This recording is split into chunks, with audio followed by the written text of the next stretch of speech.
안녕하세요. 저는 40대 아줌마이고 아들 하나와 같이 살고 있습니다. 저는 재혼을 했었습니다.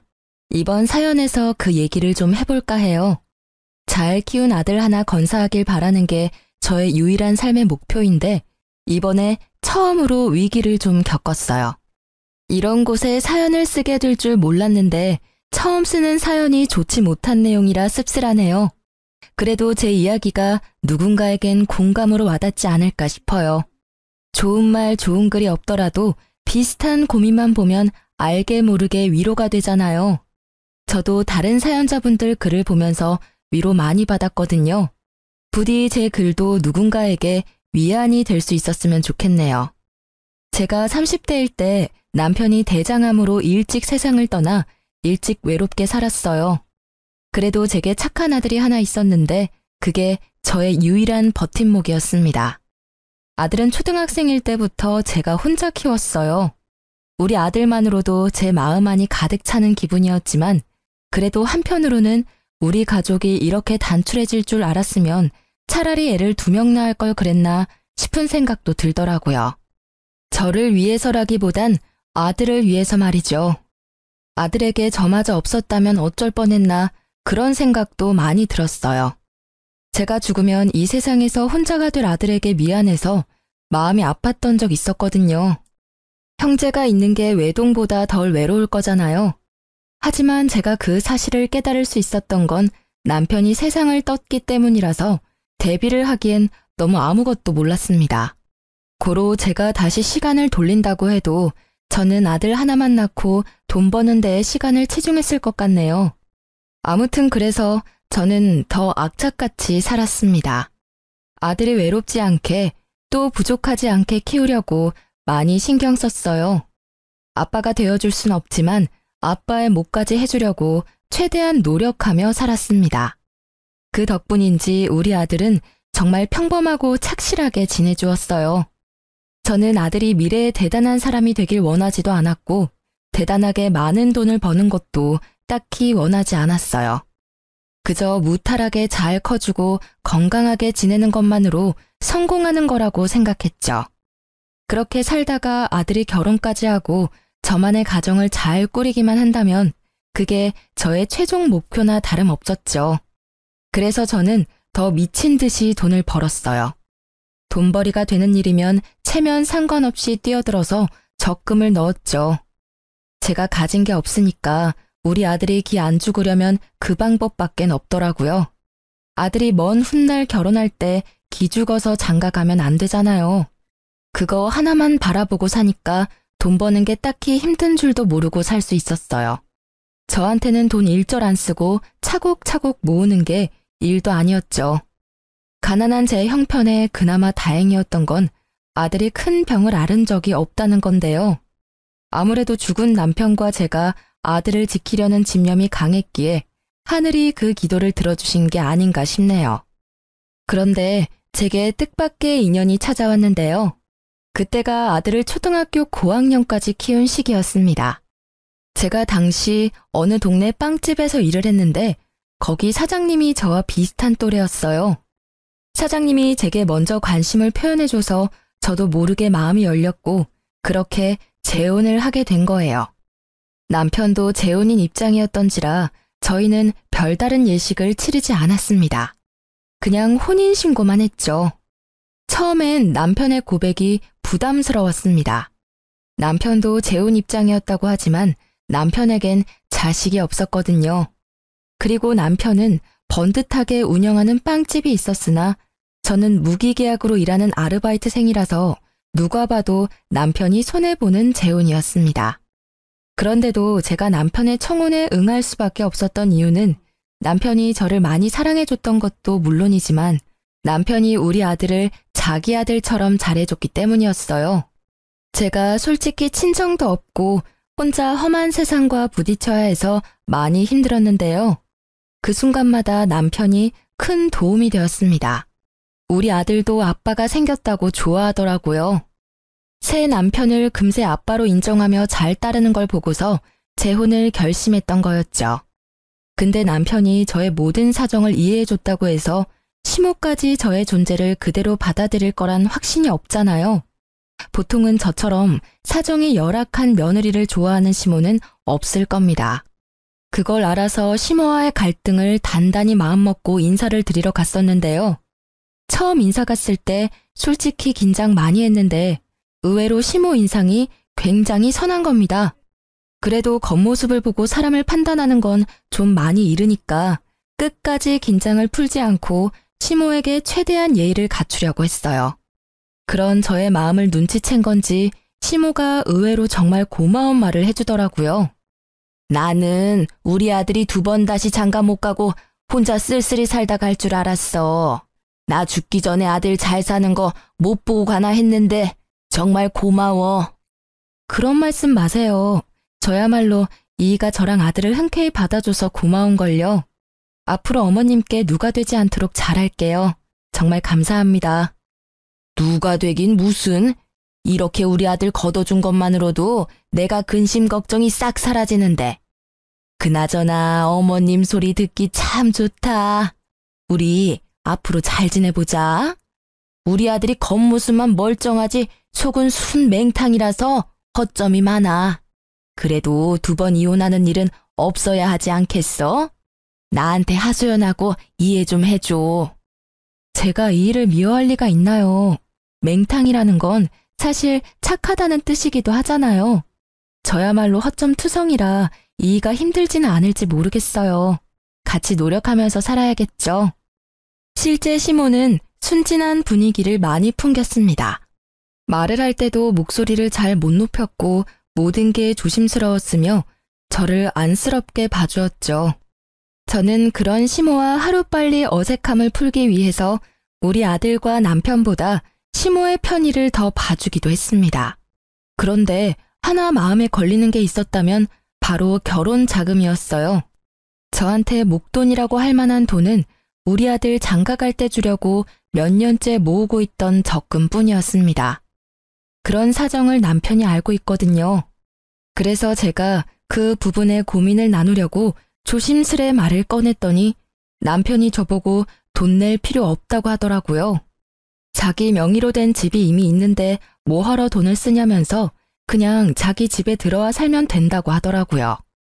자기 명의로 된 집이 이미 있는데 뭐하러 돈을 쓰냐면서 그냥 자기 집에 들어와 살면 된다고 하더라고요. 그런 뜻으로 말한 거 아니야. 결혼은 같이 하는 건데 나도 돈을 내긴 해야지. 어떻게 당신 손해보는 재혼을 하겠어. 내가 집까지 하는 건 힘들 것 같아서 혼수 때문에 의논하려고 했던 거야. 우리 아들만 생각하기로 했잖아. 그러려고 악착같이 살아온 거 아니었어? 우리가 나중에 이 일을 하고 있을지 어떻게 될지 모르는데 우리 재혼 때문에 아들 미래에까지 피해가 되면 안 되잖아. 제 아들을 생각하는 남편의 마음은 엄마인 저마저도 감동할 정도였어요. 저보고 계속해서 아들 결혼 자금 모으라고 자기 일하는 곳에 저를 정식 직원으로 받아주기까지 했습니다. 결혼했어도 월급이랑 근로복지 혜택까지 챙겨주었죠.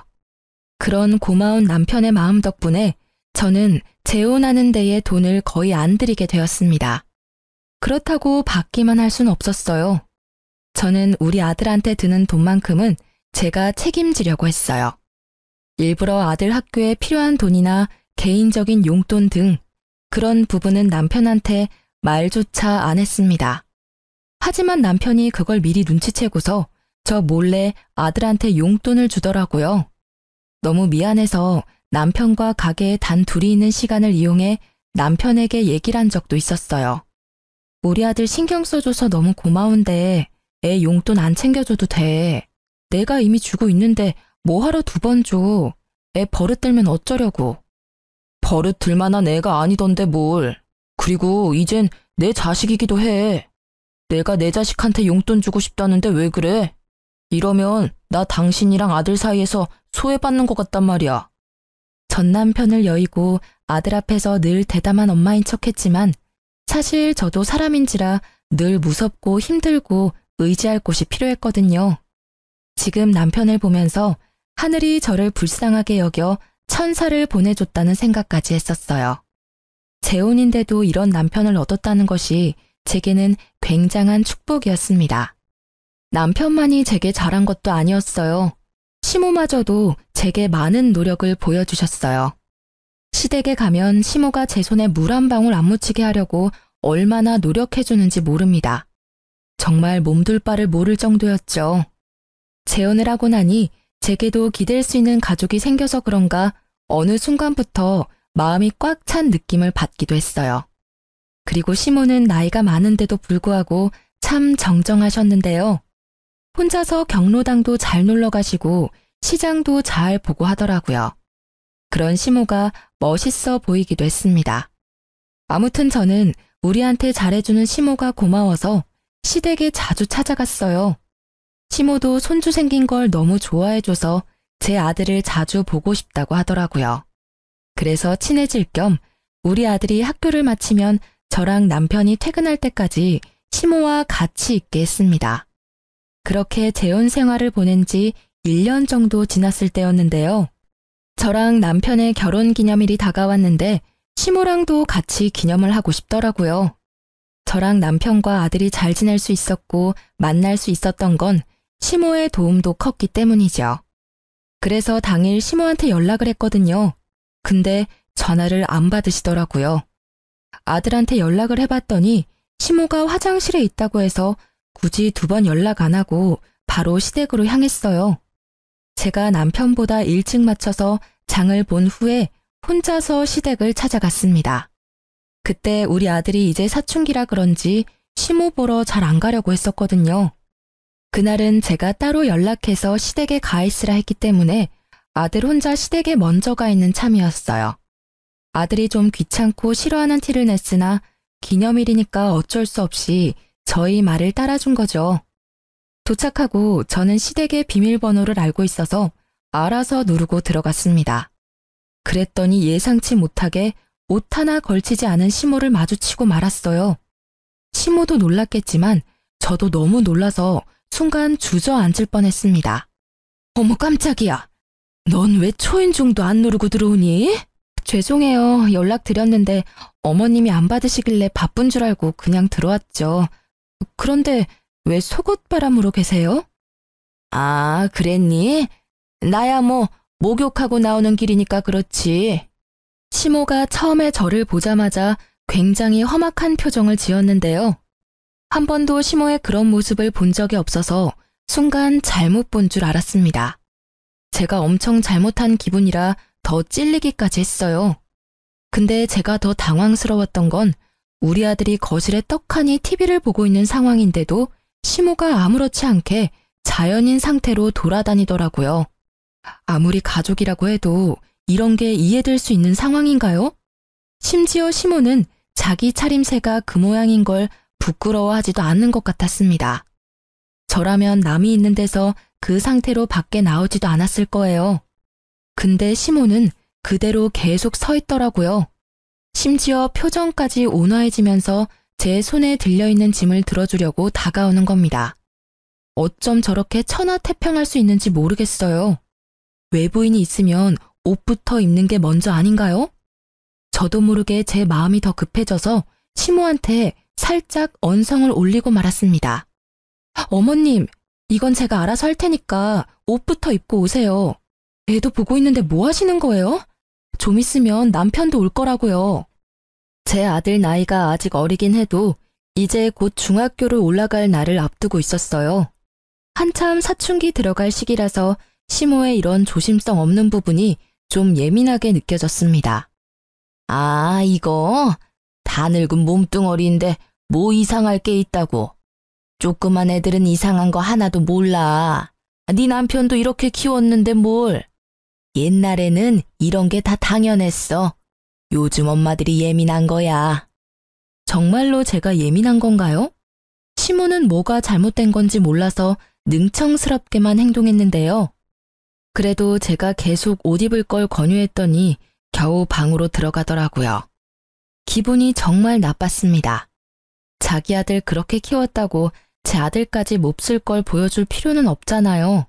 옷 갈아입고 나온 뒤 장난스럽게 웃으면서 제게 사과를 해왔지만 제 기분은 그래도 나아지지 않았어요. 너무 이상하리만큼 찝찝했습니다. 일단 시모가 처음에 저를 보고 굉장히 험악한 표정을 지었었는 게 머릿속에서 잊히지 않았어요. 너무 착한 시모 같지 않던 모습이라 순간 잘못 본 줄 알았습니다. 아무튼 그 이후로 시모는 아까 본 낯선 모습이 착각이었다는 걸 알려주듯이 평소처럼 상냥하게 행동했어요. 제가 장봐온 걸 먼저 정리하면서 주방을 기웃거렸죠. 시모가 잠깐 정신 팔린 사이 저는 아들한테 다가가 시모에 대한 태도를 직접적으로 물어봤어요. 할머니가 평소에도 이랬냐고 물어보니까 아들이 고개를 끄덕이는데 정말 그때 간 떨어지는 기분을 느꼈습니다. 그러면서 아들이 주방에 있는 시모 눈치 보며 말을 이었는데요. 아들이 할머니 집 가기 싫다고 했던 이유 중 하나가 이거라고 하더라고요. 시모한테 직접적으로 불편하다고 말했는데도 시모는 그 특유의 능청스러운 말솜씨로 아들의 의견을 묵살해온 듯 했습니다. 그래도 시모가 시키는 대로 시댁을 한동안 찾아왔던 것도 시모가 좋아서라기보단 시모가 맛있는 걸 해주니까 작년 반개월 정도는 민망한 거 참고 시댁을 왔다고 하더군요. 시모가 인스턴트 식품을 엄청 잘 사줬다고 하더라고요. 할머니 집에는 맛있는 거 많아. 한 번도 안 먹어본 간식까지 할머니가 사주던데? 아들이 할머니 냉장고에는 물보다 음료수가 더 많다는 소리까지 하길래 그게 무슨 소리인가 싶어서 주방에 가 냉장고를 확인했습니다. 그런데 정말로 이런 냉장고가 있을 수 있나 싶었어요. 먹을 거라곤 온통 냉동식품 통조림 빵뿐이었습니다. 확실히 물보다는 아이들이 좋아할 만큼 음료수가 더 많았어요. 그리고 이제 보니 아직 정리되지 않은 쓰레기 쪽에 배달 음식 쓰레기가 정말 많더라고요. 냉동식품뿐만 아니라 우리 아들한테 배달까지 시켜주는 것 같았어요. 자식까지 있는 어른의 집이라고 하기엔 정말 경악스러웠습니다. 그 사이 시모는 제가 장본 것을 뒤적거리더니 고개를 절레절레 저으며 한 소리 했어요. 애가 있는데 겨우 소고기만 사왔어? 애들은 이런 거 잘 안 먹을 텐데. 이러면 애들 성장 속도가 느려진다고.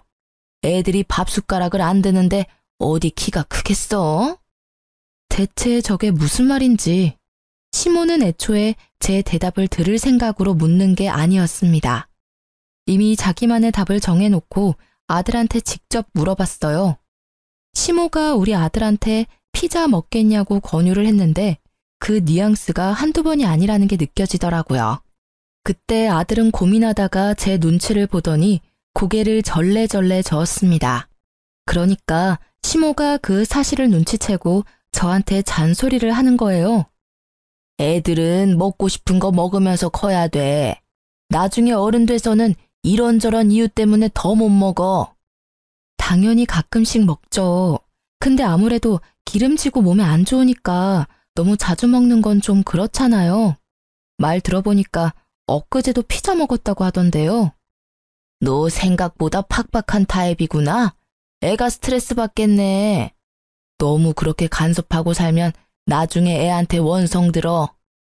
시모가 무슨 생각으로 그런 소리를 하는지는 알아요. 한참 어린 손자라고 생각하니까 뭐든 다 사주고 싶고 먹이고 싶겠죠. 하지만 그게 잘못된 방식이라면 부모 되는 입장에서 상당히 곤란하잖아요. 솔직히 말하자면 제 교육 방식과 많이 달라서 좀 마음에 안 들었습니다. 게다가 시모가 아들 문제로 저한테 이래라 저래라 참견할 줄도 몰랐어요. 그런데 그게 시모의 이상한 고집으로 이어질 거란 생각도 못했습니다. 시모는 무슨 옥이라도 생긴 건지 그날 저와 약간의 신경전 이후 적극적으로 제 아들한테 참견하기 시작했어요.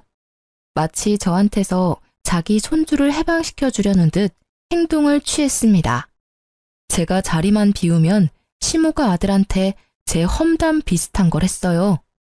엄마가 이런 거 못하게 하지? 이 할머니 집에 오면 얼마든지 할 수 있고 놀 수 있고 먹을 수 있어. 다른 애들은 다 그렇게 사는데 내가 보기엔 네 엄마가 너무 팍팍한 것 같아. 이러면 친구들 사이에서도 뒤처지지 않아? 저희 아들이 말을 많이 하는 걸 안 좋아하는데 시모가 계속 아들한테 말을 시키면서 아이한테 나쁜 영향을 끼치더라고요. 그래서 웬만하면 제가 아들에게 굳이 시댁 가보라고 시키지 않았어요. 아들도 오히려 편해하더라고요. 시모가 저한테 전화해서 아들 얘기를 해도 친구랑 놀러가서 집에 없다고 말하며 시모와의 약속을 피하게 만들었어요. 그렇게 지내는 게 불편했지만 그래도 아들이 시모랑 같이 있는 것보단 나았습니다. 그러던 어느 날이었어요. 아들이랑 단둘이 있는 시간에 남편이 택배를 한가득 챙겨오는 겁니다. 엄마가 괜히 외식하는데 돈 쓰지 말고 집에서 해 먹으라네. 아들이 좋아하는 걸로만 골랐대. 엄마도 참 손자 사랑이 넘쳐. 남편이 들고 온 건 전부 다 냉동식품이었습니다. 그걸 보니까 한숨이 나오더라고요. 심지어 남편은 한참 크고 있는 아들의 영양 섭취는 생각도 안 하는 건지 삼시세끼 냉동식품 먹으면 식사 준비도 안 힘들고 좋겠다고 하는 거예요. 저는 시모가 자리에 없는 김에 그제야 남편한테 시모에 대한 불만을 얘기했어요. 해야 할 것 같았습니다. 아무래도 애랑 어머님이랑 거리를 좀 둬야 할 것 같아. 어머님이 생각보다 애 앞에서 너무 조심성이 없더라. 애랑 같이 있는데도 옷을 입지를 않으셨대. 무슨 자연인처럼. 그리고 작년까지만 해도 어머님이 우리 애 매일 봐줬잖아. 그때 매 끼를 인스턴트만 먹였대.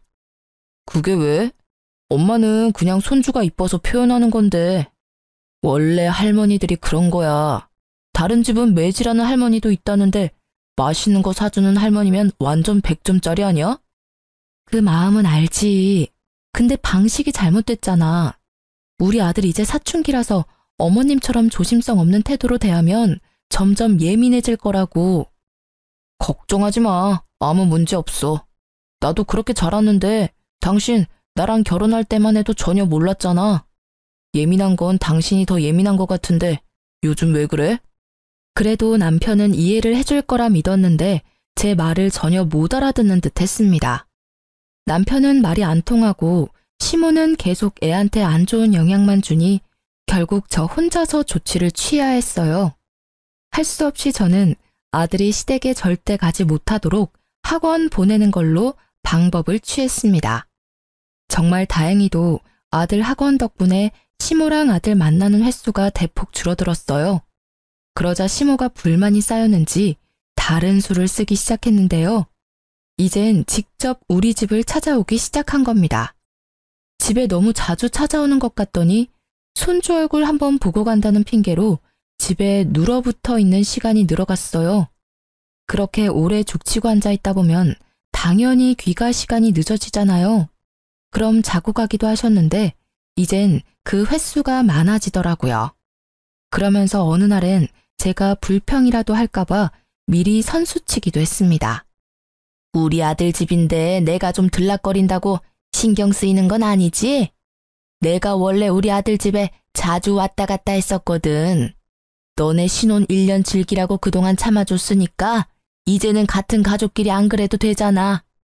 물론 저랑 남편이 결혼 자금 아낀다고 결혼식을 안 했고 제가 모은 돈을 아들 위해 쓰라고 혼수조차 안 하긴 했습니다. 제가 남편과 부부이지만 어떻게 보면 남편 집에 얹혀 사는 게 맞아요. 하지만 그렇다고 이미 가정이 생긴 집안에 멋대로 들락날락하는 게 말인가요? 재혼하고부터는 엄연히 저랑 남편의 집이잖아요. 대체 왜 시모가 1년 정도는 봐줬다고 생색을 내는 걸까요? 시모는 집도 따로 있으면서 자기 아들 집까지 자기 집이라 생각하는 것 같았습니다. 시모가 한마디 두마디 할 때마다 얼마나 뻔뻔하게 들렸는지 몰라요. 자기가 뭘 실수하고 있는지도 전혀 모르는 얼굴이었는데 그게 은근히 사람 속을 터지게 했습니다. 여기서 제가 불평하면 저만 이상한 사람이 되는 거였어요. 시모가 상황을 그렇게 만들어 갔으니까요. 무엇보다 시모가 제 아들 일에 참견하는 걸 넘어서 남편에게도 만만치 않게 신경 쓰기 시작했는데요. 점점 시모 위주로 돌아가기 시작하는 집안 분위기를 보면서 우리 가족이 잘못될까 봐 그게 제일 무서웠습니다. 일단 남편한테는 자기 아들이니까 이래라 저래라 제 입맛에 맞도록 지시를 많이 했고요. 우리 아들한테는 자기 손주니까 나이 많은 자기가 멋대로 키우려고 이렇게 저렇게 시켰죠. 그걸 남편이 신경 안 쓰고 내버려 둔다는 것도 제 스트레스를 키우는데 한몫했습니다. 솔직히 이건 좀 아니잖아요. 그래서 저는 참다 남편을 따로 불러서 시모가 우리 집에 자주 오는 걸 불편하다고 얘기했습니다. 그러니까 남편이 뭔가 곤란하다는 듯 착잡한 표정으로 되받아쳤는데요. 엄마가 혼자 지내기 외롭다고 합가하지. 내가 그러자고 했어. 얼마 전에 부동산한테 얘기해서 엄마 집 정리 중이야. 뭐? 그걸 왜 나한테 한마디 말도 없이 마음대로 진행해? 당신도 엄마랑 지내는 거 좋아했잖아. 엄마한테 자주 찾아가길래 그럴 바엔 같이 사는 게 낫겠다고 생각했지. 그건 옛날 일이지. 지금은 어머님이 우리 애한테 이상한 영향 끼쳐서 불편하단 말이야. 어머님이랑 우리 애 안 마주치게 하려고 내가 일부러 학원까지 보냈는데 말이 이상하다. 우리 엄마가 무슨 짓을 했다고 그렇게까지 소외시켜. 그리고 여기 내 집이야. 당신도 우리 집에 얹혀 살고 있는 입장인 거 몰라?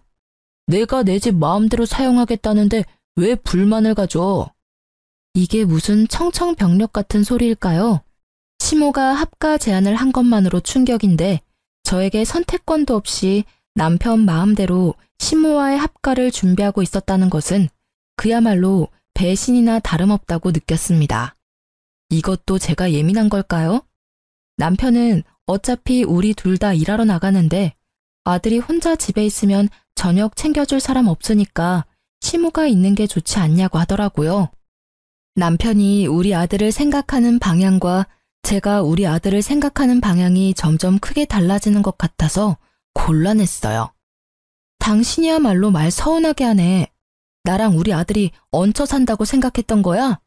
그래, 맞는 말인데 그래도 당신은 우리를 가족으로 생각하고 함께 사는 거라고 말해줄 줄 알았어.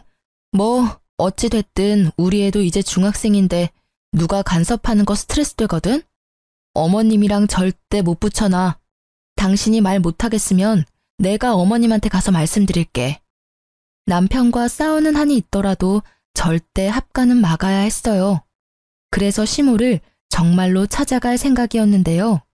그럴 필요가 없었습니다. 우리 싸우는 모습을 마침 집에 들어오던 시모가 다 듣게 되었거든요. 저랑 남편은 시모를 발견하고 무척 당황했어요. 남편이 뒤늦게 시모를 챙기려고 했는데 시모가 성난 얼굴로 남편을 밀치며 들어오더니 제게 성을 냈습니다. 네가 날 아주 짐짝 취급하는구나. 무서워서 못 살겠네. 내가 어디 네 아들 잡아먹을까 봐 그러는 거니?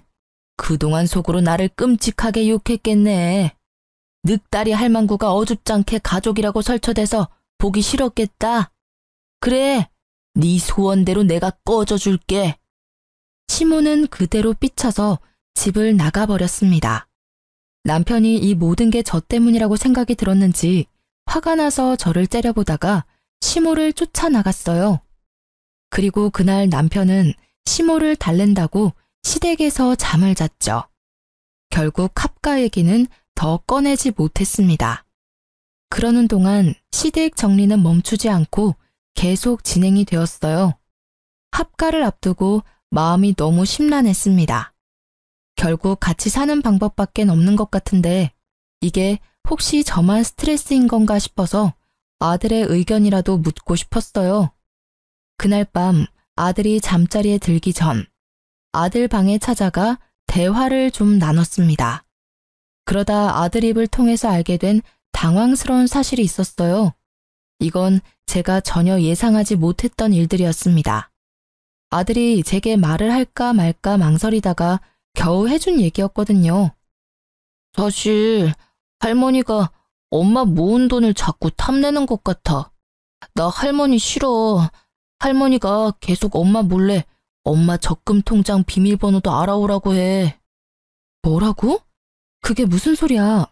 할머니가 너한테 엄마 통장 얘기를 했었어? 왜? 할머니가 돈 필요하대?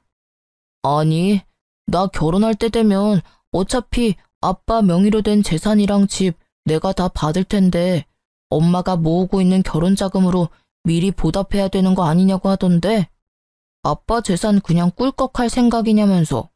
그럼 나쁜 자식 되는 거라고. 저는 말씀드렸다시피 결혼할 때 남편한테 아들의 결혼 자금 모으고 있다는 소리를 한 적이 있습니다. 그 돈을 위해서 남편이 결혼 자금 따로 안 쓰도록 예식도 안 했고 오히려 월급을 챙겨줬다고 했잖아요. 근데 그게 정말 아낄 수 있도록 놔둔 게 아니라 뒤에서 몰래 뺏을 궁리를 하고 있었나 보더라고요. 저 몰래 아무것도 모르는 아이한테 시모가 그런 말을 했다는 것이 너무 충격이었어요. 더 놀라웠던 건 아들이 시모가 그 말을 할 때 아빠가 옆에 있었다는 말도 하는 겁니다. 아빠가 엄마한테 말하지 말래. 안 그럼 엄마 쫓아낸다고 했어. 나중에 아빠가 때 되면 직접 말한다길래 계속 비밀로 하고 있었지. 이제 중학생이 될 나이긴 했지만 그래도 한참 어린 초등학생인데 어떻게 애한테 이런 협박을 할 수가 있답니까? 그것도 가족이란 사람들이 말이죠. 남편이 저를 생각해서 배려해줬던 모든 것들이 다 제 돈을 떼어가려는 속셈이었다는 사실이 너무 어이가 없었어요. 아들의 말을 믿지 않기엔 우리 아들이 거짓말하는 얼굴은 아니었습니다. 오히려 그동안 남편과 시모 때문에 스트레스를 많이 받았는지 울려고도 했어요. 저는 그 이후로 이 재혼 생활을 청산해야겠다고 결심을 내렸습니다. 제 아들을 위해서 그게 맞는 길이라 생각했어요.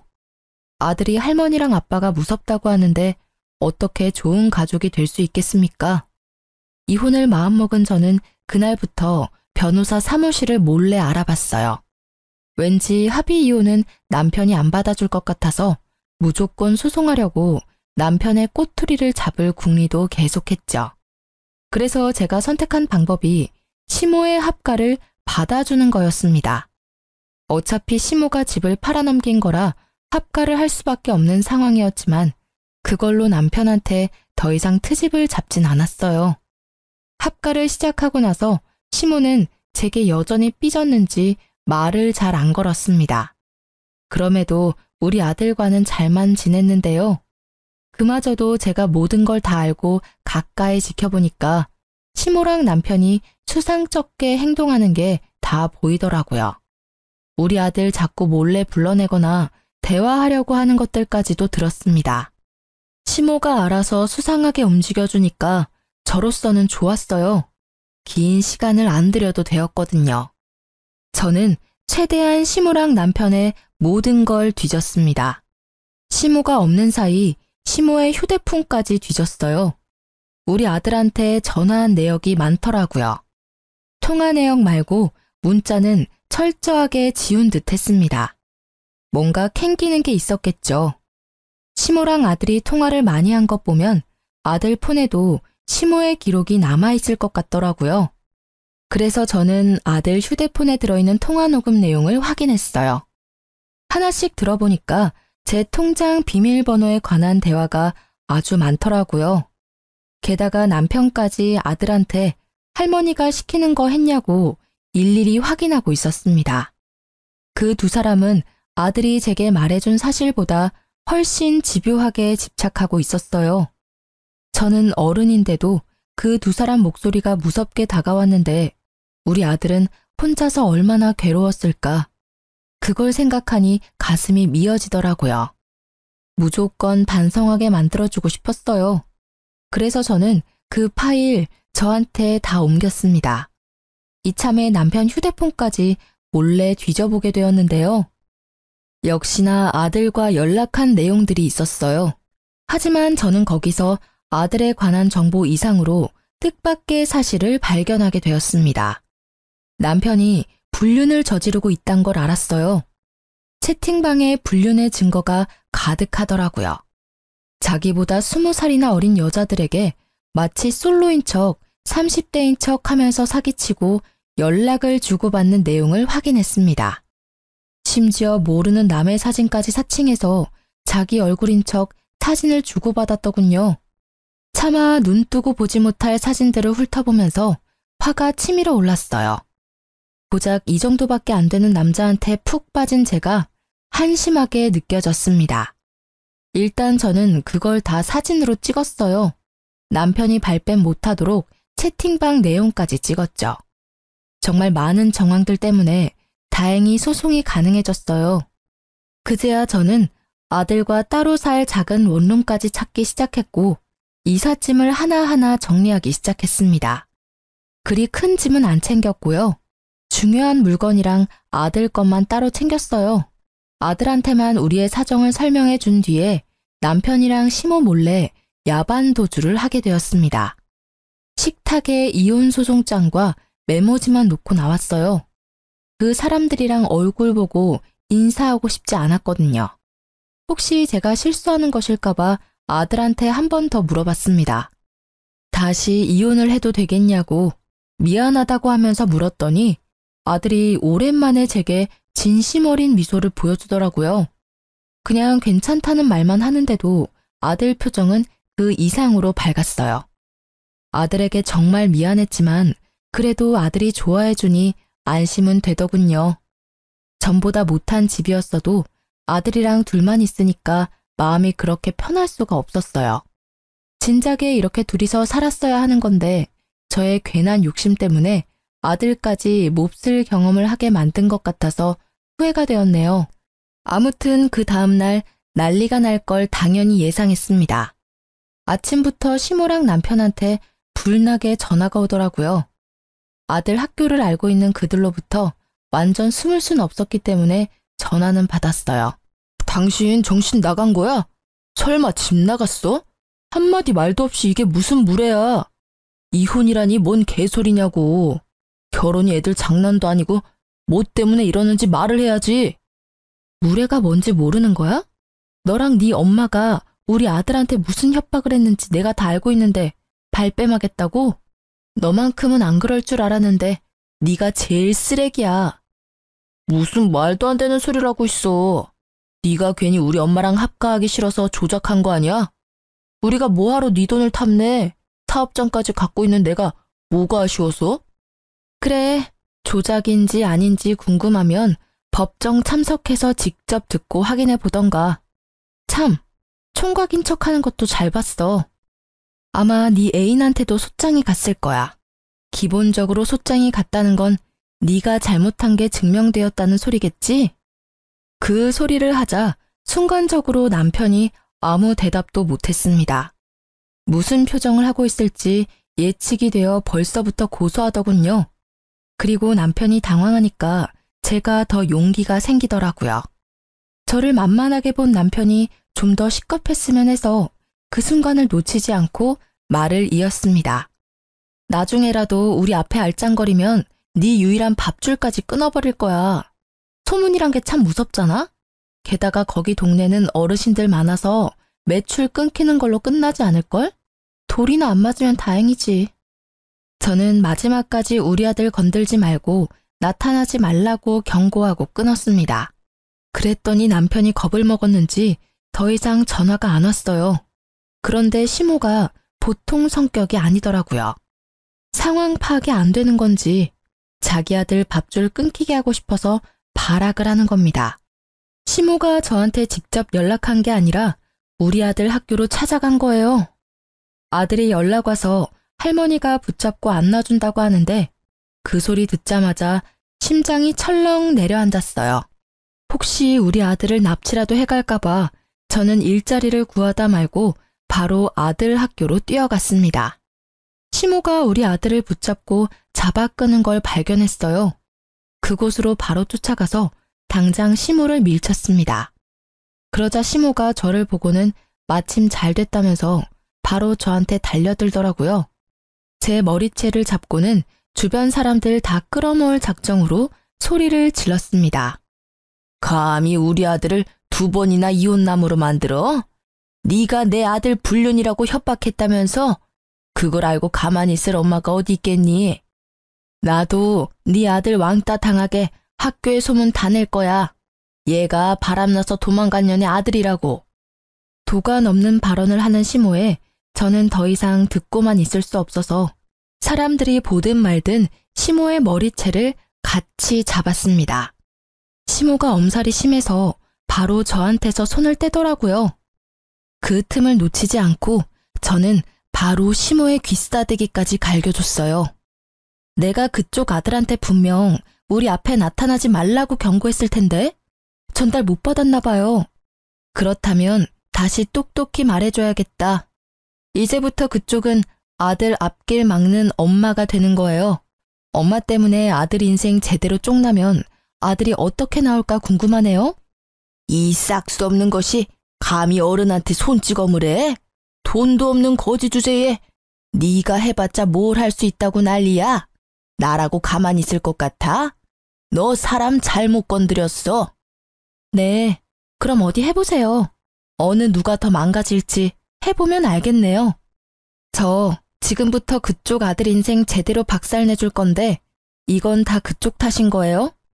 그대로 아들을 데리고 집으로 돌아온 저는 그날 이후 남편 동네에 직접 찾아가서 빵집 사장이 불륜을 저질러서 이혼 소송 당했다는 사실을 마구마구 퍼뜨렸습니다.